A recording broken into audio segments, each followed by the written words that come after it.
Mydworth Mysteries, Episode 15, A Fatal Affair. Written by Matthew Costello and Neil Richards. Narrated by Nathaniel Parker.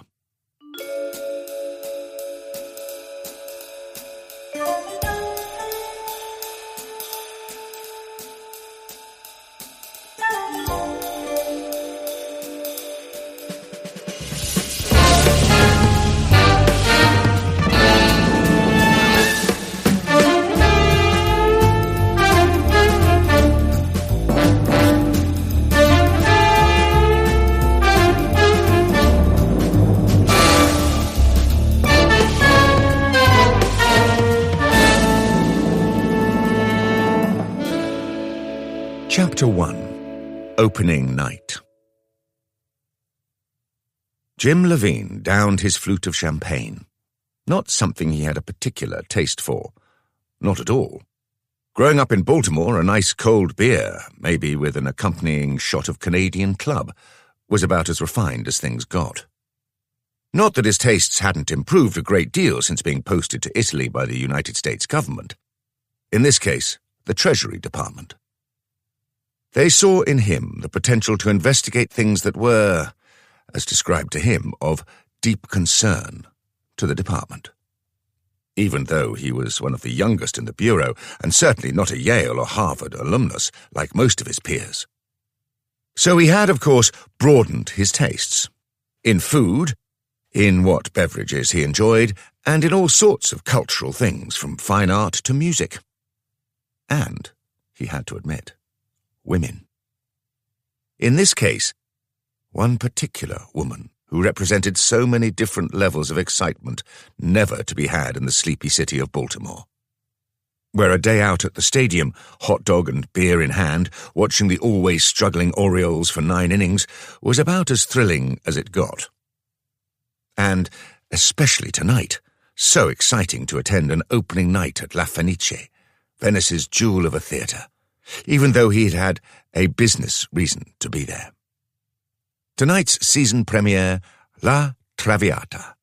He had to admit, not a bad story. The entrancing Parisian courtesan Violetta, facing the grim realities of her life while spurning the ambition of her most ardent lover. And the music? Even as someone untrained in the finer things such as grand opera, he found Signor Verdi's music tuneful, moving. The audience ovation at the end totally filled the theatre. A white-gloved waiter glided across the ballroom with a silver tray, more champagne flutes arrayed like soldiers ready for the front, bubbles eagerly streaming to the surface to keep the party flowing. Or to Libiamo nei lieti calici. Let's drink to love and wine. Levine smiled and took a glass. This was certainly one extravagant late-night reception to celebrate the premiere, with even some of the opera's stars in attendance. All rather dazzling, though he had eyes for only one other person at this fete. The person who had arranged his invite to this palazzo. The host's home occupied a whole floor, the Piano Nobile. This ballroom, if that's what it was, easily big enough to host such a glittering and glamorous event. Plenty of old money in the room, Levine guessed, and a good amount of what the French would call les nouveaux riches, men in their 50s with wives half their age. All Levine had was a government salary, bit of an expense budget. He was definitely out of his element. But true love conquers all. He turned to look at the reason he'd come to this exclusive party, Marcella Russo, her jet-black hair held back in a remarkable wave, the lustrous dark strands catching the light from the chandeliers above and the candles all around this room. A dazzling necklace of diamonds and sparkling gold around her neck.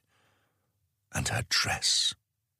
As befitted the premiere, a sumptuous red brocade number, low cut in the front, a teasing view of her bare white shoulders, such a contrast to that deep red.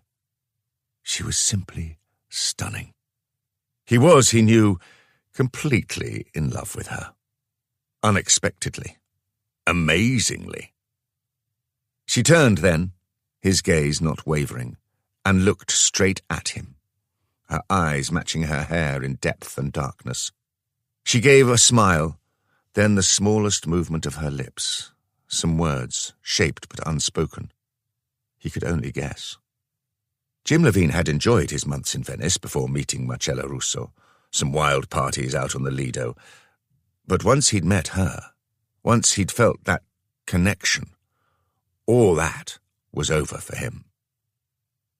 Now that he'd heard her whispers up close, had looked deep into those eyes from only inches away. For this boy from Baltimore, he'd never felt a thrill like it. But there was one problem, one small detail. Marcella was married. Married to Salvatore Russo, tonight's host. A powerful man. Dangerous.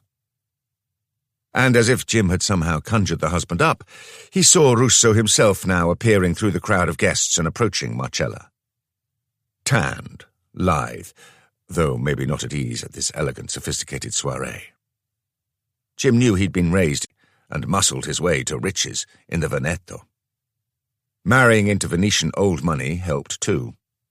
Jim watched as Salvatore's hand slid to his wife's waist, lingering, his bald head leaning in close to her cheek. The woman froze at his side, as if ensnared. Jim saw her frown, then nod, as if taking instructions, and all Levine could think was, I must free her from this, somehow, some way. Levine saw his opportunity. One of the sopranos stepped forward to the grand piano and launched into an aria that Jim recognized from Don Giovanni.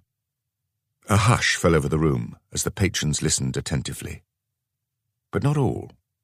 He noticed Salvatore Russo wander off to the far end of the ballroom, near the floor-to-ceiling windows that looked over the Grand Canal, and engage in a heated conversation with other similarly disinterested men.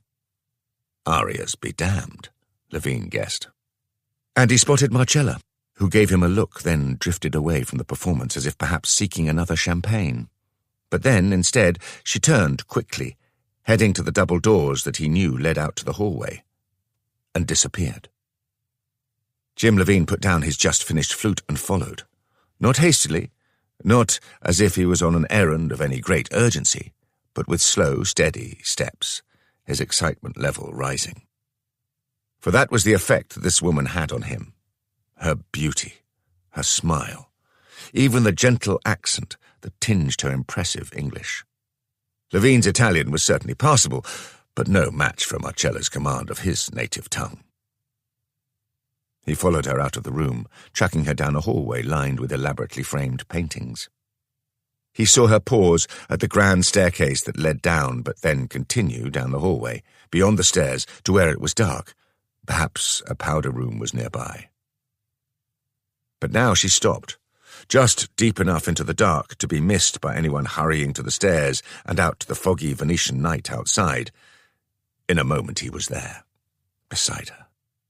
He looked at her, not knowing what to say, just absorbed by seeing her close. It was Salvatore Russo's wife who responded, quickly coming close, kissing him hard, that impetuousness something he loved about her. And with that kiss bestowed, she spoke. I must return, pronto. Salvatore, always noticing when I am not there by his side. Levine said the obvious. I love you. The words created a smile on Marcella's face, red lips parting. But there was something that needed confirming in this brief stolen moment. Tomorrow, he said, you'll still be able to come. Like last time, in the afternoon. A time he knew he would never forget. Perhaps also, he hoped, the same for the daring woman standing before him. Yes, my husband has business someplace. Her smile broadened, then her voice became a husky whisper, laced with promise. I will be there. Then, as if to confirm things, she added, Mi amore.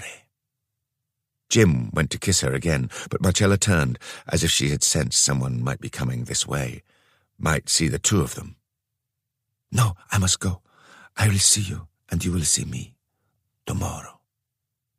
He took her hand even as she started to move away, her eyes wide. A last look back, then she